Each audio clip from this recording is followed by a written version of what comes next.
하나님 말씀은 사도행전 16장 16절부터 18절까지입니다.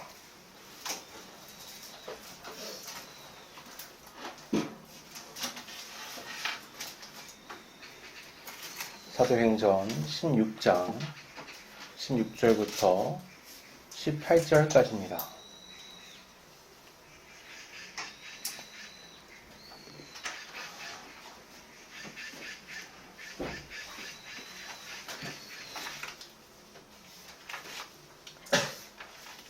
봉독하겠습니다.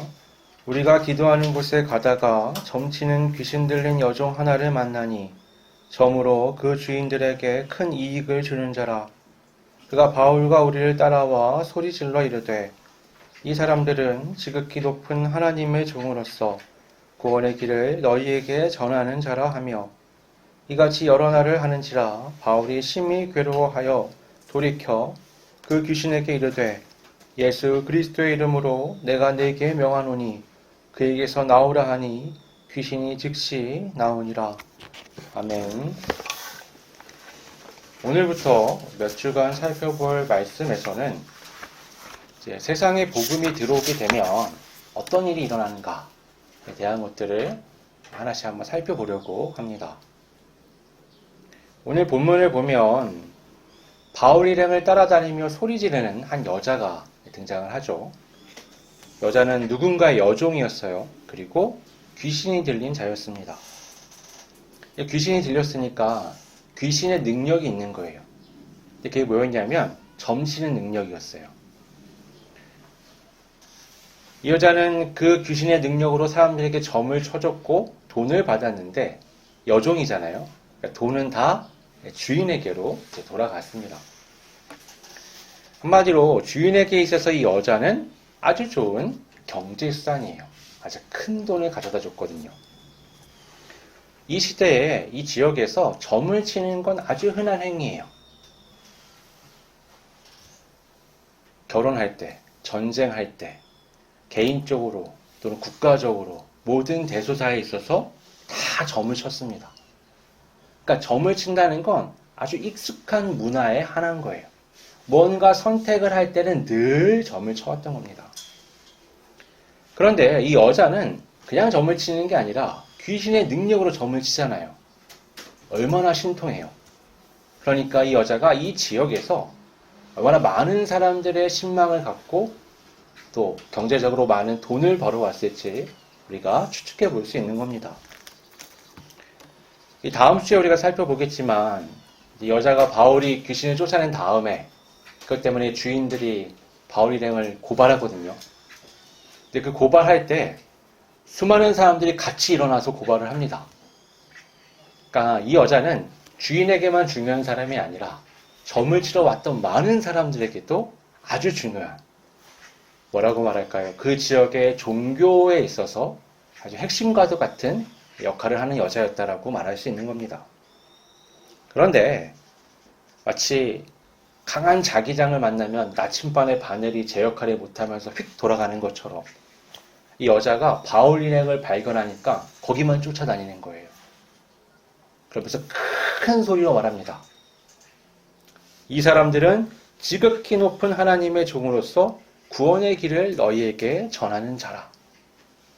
엄청나게 큰 소리를 지르면서 따라다니는 거예요. 이 문구를 보면 오늘날의 우리는 사실 큰 이상함을 느끼지 못해요. 이거 맞는 얘기잖아요. 이 사람들은 지극히 높은 하나님의 종으로서 구원의 길을 너희에게 전하는 자라. 우리가 여기서 왜 이상한 점을 발견하지 못하냐면 오늘날의 기독교 신앙의 눈으로 이걸 바라보기 때문에 그래요. 그렇게 보면 이거 되게 당연한, 아주 알맞는 문장이 되거든요. 그런데 이 시대에 헬라 문화권에서의 하나님이라고 번역된 이 단어는 우리가 믿는 하나님을 가리키는 게 아니라 헬라의 제우스와 같은 신들을 가리키는 거예요. 여기서 말하는 구원은 우리가 말하는 그 구원이 아니라 그들의 삶의 문제에서의 구원을 얘기하는 겁니다. 그러니까 문장, 단어는 같지만 그것이 갖고 있는 의미는 전혀 다른 거죠. 이 바울 일행이 전하는 하나님은 성경이 말씀하시는 유일신 하나님이잖아요. 그들이 전하는 복음은 그 하나님께서 인류를 구원하기 위해 예수 그리스도를 보내셔서 십자가의 대속으로 우리를 죄와 사망에서 건져내셨다는 거예요. 주님께서 다시 부활하셨고 승천하셨으며 우리도 똑같이 그 부활의 소망을 안고 하나님의 나라를 향해 새 삶을 살아가야 한다는 겁니다. 이게 바울이 전하려고 하는 복음의 내용이에요. 그런데 이 여자가 하는 말은 의미가 전혀 다르잖아요. 그러니까 이 여자가 계속 따라다니면서 이런 얘기를 하면 바울이 전하려고 하는 복음과는 전혀 다른 이해를 가지고 사람들이 쫓아올 거란 말이에요. 대단히 심각한 상황인 거죠. 바울 일행이, 특히 바울이 며칠 참았대요. 근데 이게 계속되는 거예요. 나아질 기미가 보이지 않는 거죠. 웃긴 장면이에요. 복음을 전하는 자와 귀신 들린 자가 같이 다니고 있는 거예요, 지금. 가는 곳마다 보면 같이 있어요. 같이 말을 해요. 바울도 말을 하는데 옆에서 더 큰 소리로 소리를 지르면서 말을 하는 거예요. 이 여자가 말하는 내용도 문제인데 소리가 엄청 크니까 이 복음을 전할 수가 없는 거예요. 엄청난 방해가 되는 거죠. 바울이 참다 못해 그 여자를 향해서 말합니다. 예수 그리스도의 이름으로 내가 내게 명하노니 그에게서 나오라. 사실 그 여자가 말한 게 아니라 그 여자 안에 있는 귀신이 그렇게 말을 하는 거죠. 이게 바로 복음이 세상에 들어왔을 때 일어나는 첫 번째 현상을 잘 보여준 예라고 말할 수 있어요. 종교적 충돌이 일어나게 됩니다. 복음은 들어가는 나라, 문화, 사회마다 그곳을 지배하고 있는 왜곡된 영적인 세력들, 종교들과 부딪힙니다. 여러분, 모든 종교는요, 사람이 만든 거예요. 아브라함의 종교란 말이 있어요. 왜 그런 표현이 나오냐면 아브라함에게 뿌리를 두고 있는 종교들이 몇 개 있거든요. 유대교, 우리 기독교, 또 이슬람도 다 아브라함에게서 뿌리를 두고 있습니다. 그러니까 아브라함이 갖는 종교적 의의는 뭐냐? 그건 신이 사람을 찾아왔다는 거예요. 나머지 다른 종교는 사람이 신을 찾아가는 거예요. 또 어떤 게 다르냐면 모든 종교는요, 사실은 불교는 신이 없죠. 내가 일정 영역에 도달하는 게 그것을 구원이라고 생각을 하거든요. 힌두교는 윤회죠. 끊임없이 반복되는 거예요. 이 두 가지 세계적인 종교 중에서 이 두 가지 종교의 특징이 뭐냐면 내가 뭘 해야 되는 거예요. 내가 이뤄야 돼요. 내가 도달해야 되고 내가 성취해야 됩니다. 그래야 더 나은 대가가 기다리고 있어요. 기독교 신앙은 그렇지 않아요. 하나님이 아브라함을 찾아오신 거예요. 아브라함이 뭘 하지 않았어요. 특별히 뭘 이루지 않았어요. 근데 약속부터 하시는 겁니다. 그리고 그 삶을 인도해 가시죠. 다른 종교들은 그렇게 하나님을 인격적으로 체험하지 않아요. 왜냐하면 신의 존재를 상정하지 않고 또는 너무 잡다한 신들을 상정해놓고 자기들이 뭘 하기 때문에 아브라함의 종교라는 건 뭐예요? 하나님이 찾아오셔서 관계를 맺으시는 거예요. 굉장히 특별한 거라고 말할 수 있는 겁니다. 복음은 그래요. 우리 삶에 고통이 있는 이유는 죄 때문이라는 거예요. 그 죄가 모든 것을 어렵게 만든다는 겁니다. 우리의 본능은 어떠냐면 하나님을 찾고 싶고 하나님과 바른 관계를 맺고 싶은데 죄는 그것을 못하게 해요. 죄는 사람과 사람과의 관계가 평화롭고 싶은데 그런 바람을 파괴합니다. 불가능하게 만들어요. 자연 만물과의 관계도 마찬가지죠. 그 모든 원인인 죄는 어디서부터 시작되느냐? 그건 왜곡된 자기 애에서부터 시작이 됩니다. 아담과 하와를 보면 잘 알 수 있죠. 자기가 좋다고 생각하는 거, 자기 만족을 위해 스스로를 높인 결과가 이 죄예요. 이렇게 된 사람은요, 자기 스스로의 노력으로 사실 문제를 해결할 수 없어요. 알 수도 없습니다. 그래서 하나님께서 찾아오셔야만 하는 거예요. 하나님께서 말씀해 주셔야만 알 수 있는 겁니다. 하나님께서 인도하셔야지만 나아갈 수 있는 거예요. 하나님께서 사람을 찾아오시고 말씀하시고 인도하신 이야기가 바로 성경 말씀이잖아요. 성경에 다 그 얘기가 적혀 있는 거예요. 그리고 그 이야기들 중에서 핵심이 뭐냐? 그게 바로 예수 그리스도께서 이 땅에 오신 거예요. 하나님이 사람의 몸을 입고 사람에게 오신 겁니다. 예수님의 십자가 죽음은 우리 죄의 결과가 무엇인지 보여줘요. 사람이 무엇을 하든 죽음은 면할 수 있는 게 아닙니다. 신도 사람의 몸을 입으면 죽을 수밖에 없는 거예요. 이게 바로 죄로 인한 결과예요. 죄로 인한 한계예요. 모든 종교가요, 인간의 고통에 대해 죄 때문이라고 말을 합니다. 욕심 때문이라고 말을 해요. 하지만 그게 근원적으로 어디서 시작이 됐고 어떻게 극복할 수 있는지, 어떻게 해결할 수 있는지 말하지 못합니다. 우리의 사고가 이 세상의 이 한정된 한계를 넘어설 수 없기 때문에 그래요. 하나님은 이 세상을 초월해 계십니다. 그 하나님께서 우리의 세계 안에 들어오셔야지만, 말씀하셔야지만, 역사하셔야지만 비로소 우리는 깨달을 수 있는 거예요. 죄의 문제를요. 하나님은 예수 그리스도를 이 땅에 보내셨습니다. 예수님의 죽음을 통해서 우리의 삶이 죽음으로 끝날 수밖에 없는 죄인의 삶이라는 걸 보여주셨어요. 그리고 또 이어서 예수님이 부활하신 걸 목격하게 하죠. 이 부활은 그냥 단순하게 이전의 모습으로 내가 되살아난 게 아닙니다. 예수님의 부활체는 이 세계의 영역에 속한 게 아니에요. 그것은 다가올 미래의 세계의 영역에 속한 겁니다. 예수님은 시공을 초월하는 영적인 존재로서, 영생을 하는 존재로서 부활하세요. 그러니까 죽음으로 귀결되는 이 세상의 한계를 뚫고서 영생으로 나아가는 새로운 모습으로 부활하신 겁니다. 예수님의 부활체를 보면서 우리는 뭘 알게 되는 거냐면, 이 세상은 끝이 온다. 그리고 이 세상은 재창조의 역사 안으로 들어가게 된다. 그날에 나는 저분과 같은 모습으로 부활하게 될 것이다. 라는 생각을 할 수 있게 되는 겁니다. 예수님의 부활은 그 미래에 하나님의 새 하늘과 새 땅의 증거라고 말할 수 있는 거예요. 그러니까 이 세상의 한계 안에 완전히 갇혀서 이곳에서만의 종교 생활을 하는 세상의 종교와 하나님께서 이 세상에 들어오셔서 이 세계 너머의 새 하늘과 새 땅으로 이끌어 가시는 이 기독교 복음은 아주 다를 수밖에 없습니다. 그래서 복음이 이 땅 안에 들어오게 되면 종교와 충돌할 수밖에 없게 되는 거예요.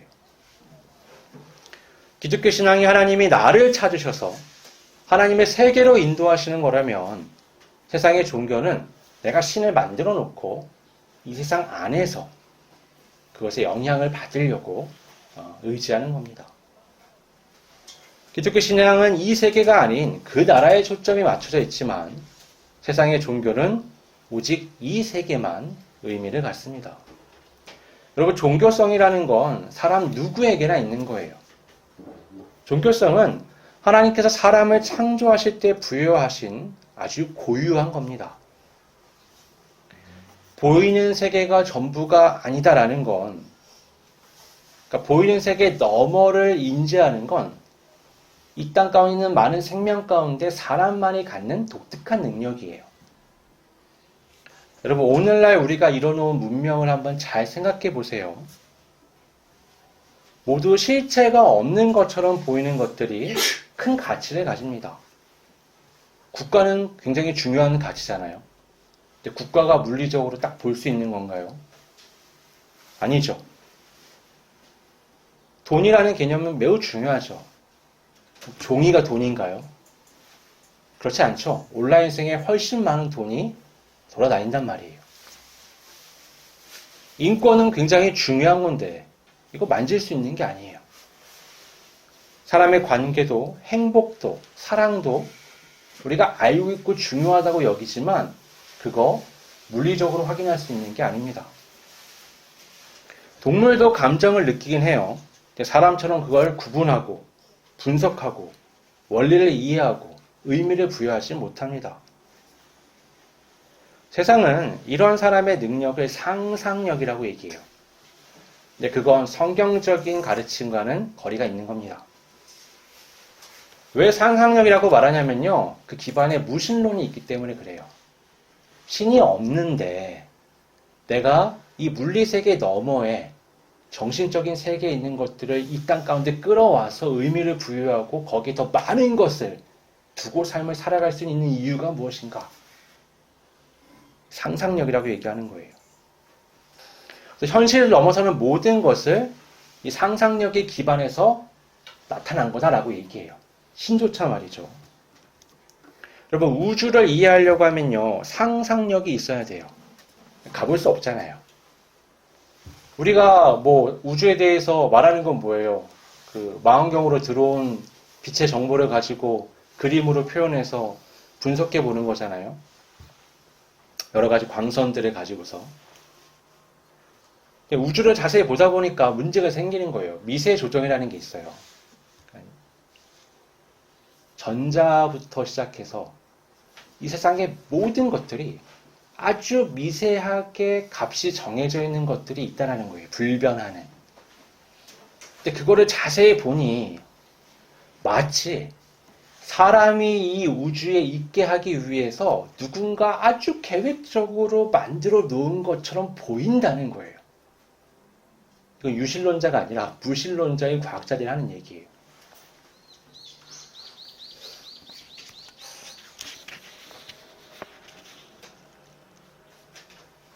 사람이 하나님을 생각하는 건요, 그냥 단순한 상상이 아니라 이 세상 안에 하나님의 창조의 결과물들을 보면서 그것을 더듬어 알아가며 창조주를 생각하는 겁니다.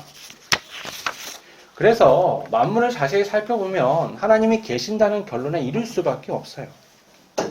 그걸 억지로 부정하려고 하다 보니까 다중우주 같은 이 황당한 이야기가 나오는 겁니다. 그러니까 신앙의 영역은 검증이 안 되기 때문에 믿을 수 없다라고 얘기하잖아요. 다중우주도 그래요. 다중우주라는 게 뭐냐면요. 우리가 검증 가능한, 그러니까 볼 수 있는 우주, 밖에 있는 우주는 다 다중우주예요. 종류가 되게 많은데 가장 우리가 먼저 다중우주라고 말하는 건 뭐냐면 우리가 우주를 관측한다는 건 뭐예요? 우주 어디선가 날아오는 빛을 내가 본다는 거거든요. 빛도 물질이다 보니까 빛이 날아가는데 시간이 걸려요. 근데 문제는 뭐냐면 우주가 멈춰있는 게 아니라 빛보다 더 빠른 속도로 공간이 팽창하고 있다고 하거든요. 그럼 어떤 문제가 발생하냐면 어떤 영역 밖에 있는 빛은 결국 우리에게 오지 못해요. 나한테 날아오는 속도보다 멀어지는 공간의 속도가 더 크기 때문에. 그럼 어떤 문제가 생기냐면 우리가 우주를 다 관측하지 못한다는 문제가 생기는 거예요. 우리가 많은 정보를 가지고 어느 정도 동그란 모양의 우주는 구축했어요. 근데 그 너머의 우주는 모르는 거예요. 그러니까 우주가 얼마나 큰지 알 수가 없는 거죠. 그러니까 이 측정 가능한 범위 밖의 우주를 또 다른 우주, 다중우주라고 얘기해요. 여기까지는 그래도 그럴싸해요. 다른 다중우주론들은 말도 안 되는 것들이 많습니다. 거품론이라 그래서 우주 안에 또 우주가 생기고 우주가 생기고 우주가 생기는, 아니면 우주가 어떤 시간적 그 양자역학이랑 같이 맞물려 나오는 건데 그 선택에 의해서 우주가 갈라져 나온다. 영화에도 많이 나오죠. 그래서 끝도 없는 많은 우주가 있다. 그러다 보니 지금 우리와 같은 우주값이 있을 수 있는 거야 라는 식으로 얘기를 합니다. 아주 어렵게요.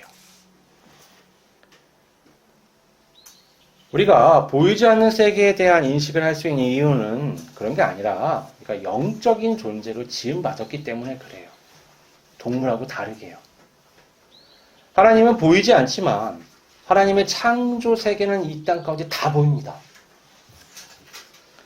모든 것이 하나님의 창조물이에요. 특별히 사람을 창조하시곤요. 하나님이 숨을 불어넣으셔서 생명이 되게 하셨죠.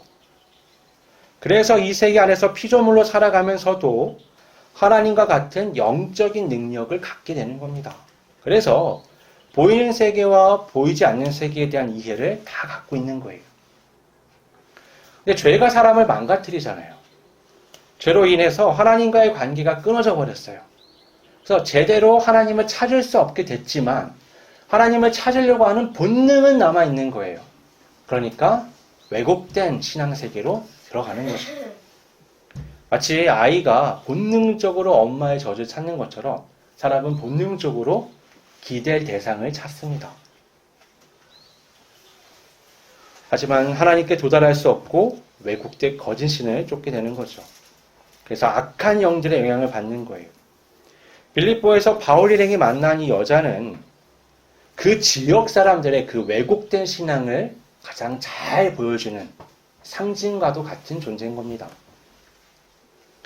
그녀는 바울 일행을 보고 그들이 아주 높은 신의 종들이라고 말해요.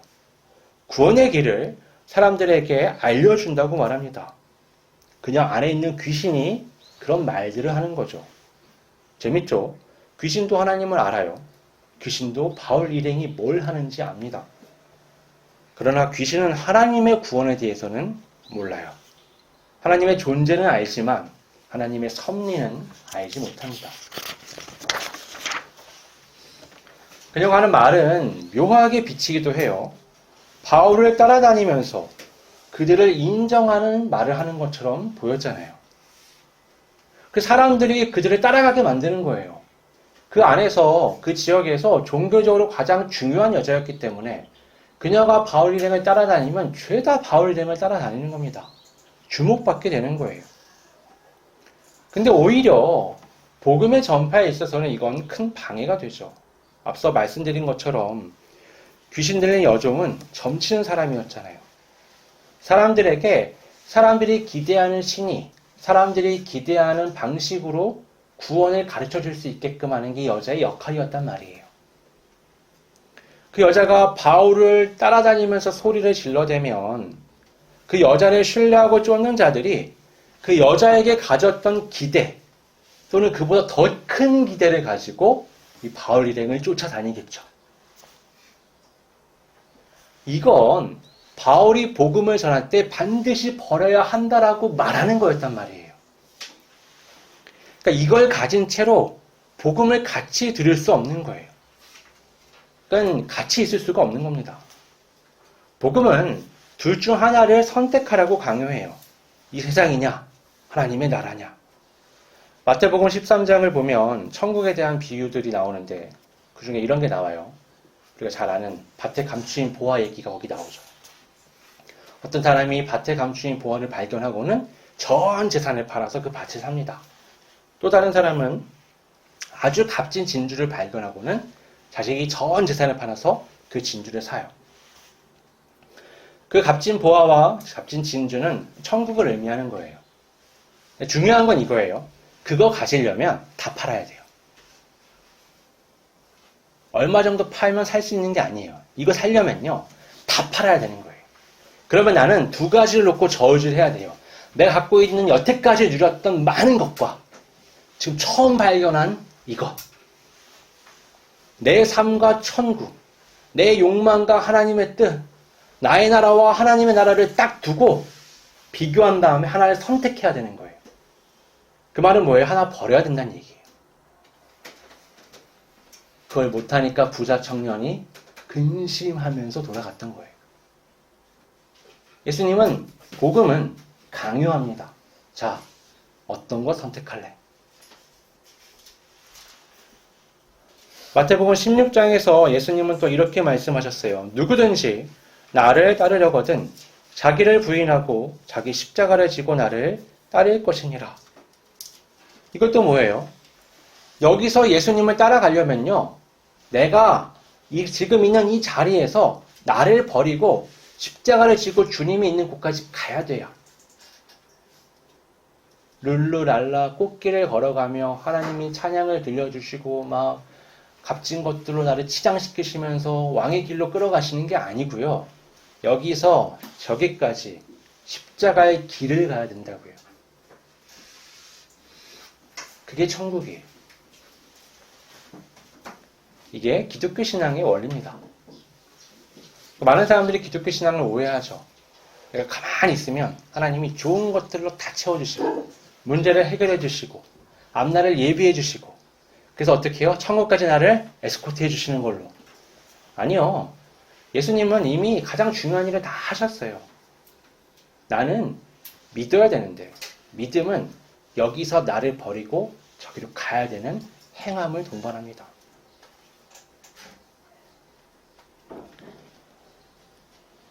귀신들은 여종이 하나님에 대해 구원에 대해 말할 때 그 문장 자체로는 문제가 없는 말을 하는 것처럼 보이지만 바울의 입장에서는 이런 이유들 때문에 반드시 그건 뿌리쳐야 되는 거예요.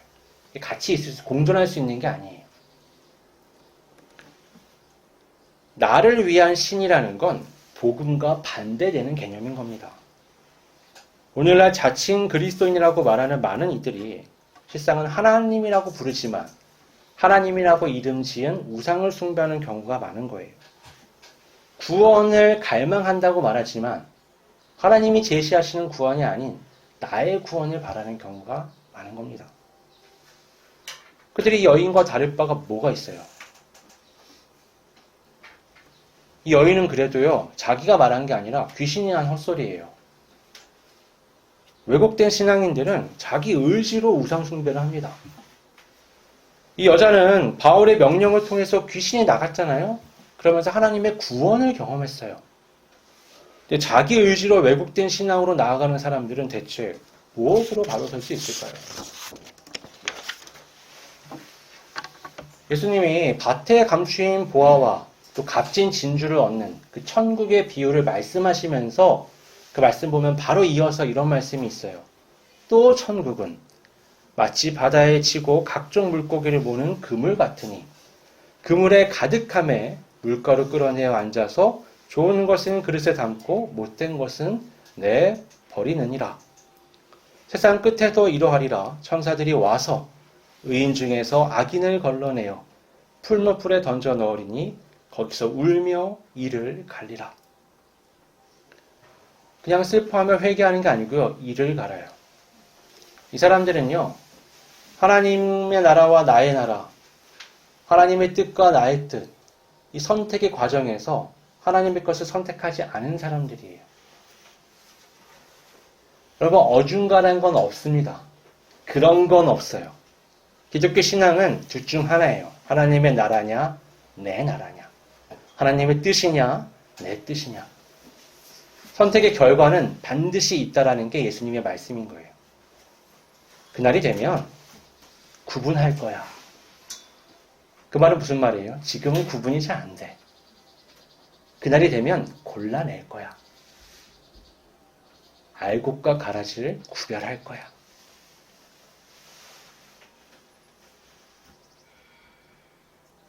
하나님의 나라와 나의 나라를 동시에 섬길 수 없습니다. 하나님을 높이며 나도 높이는 삶은 살 수가 없습니다. 그 나라와 그 뜻을 구하려면 이 나라와 나의 뜻을 구하지 말아야 합니다. 예수님을 따라가려면 반드시 나를 부인해야 합니다. 밭에 감추인 보화와 값진 진주를 사기 위해서 모든 걸 팔아야 하는 것처럼 말이죠. 그래서 복음이 들어가면 그런 왜곡된 신앙들이 다 밝혀지고 또 부딪히고 깨져나가게 되어 있는 겁니다. 우리도 우리의 삶 가운데서 우리의 이 복음을 희석시키고 마치 의와 죄를 혼합시키는 그런 이상한 신앙의 형태들을 구별하고요. 물리쳐야 합니다. 어떻게 할 수 있느냐? 하나님 앞에 양심껏 말씀을 살펴보고 묵상하며 들리는 말씀에 따라 삶을 세우려는 자세를 갖고 기도하면 그것들이 잘 보이게 됩니다. 그리고 그런 시도들은 단호하게 물리쳐야 합니다. 오늘 말씀처럼 예수 그리스도의 이름으로 말이죠.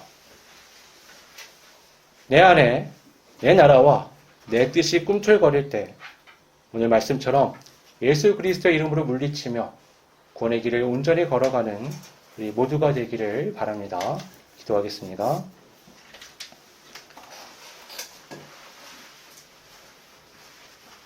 사랑과 은혜가 풍성하신 아버지 하나님,